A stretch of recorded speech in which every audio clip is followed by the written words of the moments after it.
అన్న బ్రాండెడ్ బట్టలలో ఏముంటుందన్న చెప్పు. ఉదయం వేసుకున్న బ్రాండెడ్ బట్టలు సాయంత్రానికి ఇప్పేయాలన్నా, కానీ మాలాంటి పేదోళ్ళకి మాత్రం ఖచ్చితంగా మనస్ఫూర్తిగా మనసుతో ప్రేమించే వాళ్ళు ఉంటారన్న. అవునా, నీలాగా సాయంత్రానికి ఇప్పేసే బ్రాండెడ్ బట్టలు లాగా మాలాంటి వాళ్ళు ఉండరన్న.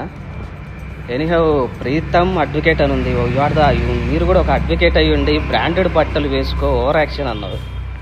తప్పు లేదు నువ్వు అనడంలో. మీరేమైనా బ్రాండెడ్ బట్టలలో గోల్డెన్ స్పూన్లలో పెరిగినరేమో, బట్ మేమైతే ఫార్మర్స్ అన్న, మేము పేదవాళ్ళమే.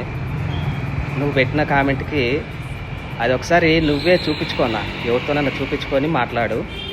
అడ్వకేట్ అని పెట్టినావు, మరి నువ్వు జూనియరో సీనియరో తెలియదు. తెల్లింటికలకి రంగు వేసినానన్న, బ్రాండెడ్ బట్టలు ఇట్లాంటివి కూడా మొన్న రంగు వేసిన. తెల్లింటికలు వచ్చుంటే